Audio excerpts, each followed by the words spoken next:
रखवारे ने दुर्वचन कहते इनकार किया, सो बड़े जोर से आंधी चली कि सारे आम नष्ट होने लगे।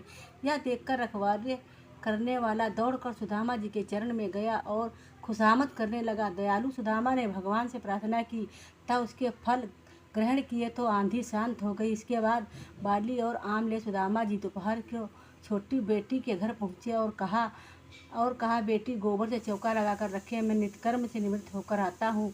जो कुछ सामग्री होगी उसी से श्री जगन्नाथ जी का व्रत करूँगा।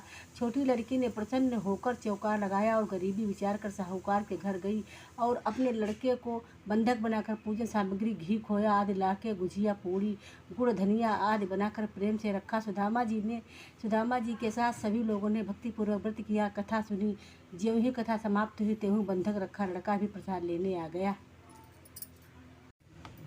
छोटी लड़की ने बेटे को देखकर नाराज होते हुए कहा कि तुझे जो तो बनिया के पास छोड़ आई थी, तू यहाँ कैसे आ गया? बेटे ने कहा, आप ही ने तो बुलाया है। अभी अभी एक बूढ़े बाबा आ गए और बनिया के सब पैसे दे दिए और कहा तेरी माँ ने तुझे बुलाया है, सो मैं चला आया हूँ। यह देखकर सुदामा की छोटी लड़की बड़ी प्रसन्न हुई। इधर सुदामा जी घर पहुँचे तो देखा कि कुटिया की जगह पर महल खड़ा है। सभी सर्व नौकर चाकर वाहन आदि उपस्थित हैं। ब्राह्मणी जो गरीबी से मुरझाई बूढ़ी सी दिखती थी, वह सोने के आभूषणों से लदी चमकता चेहरा देख जवान सी दिख रही थी।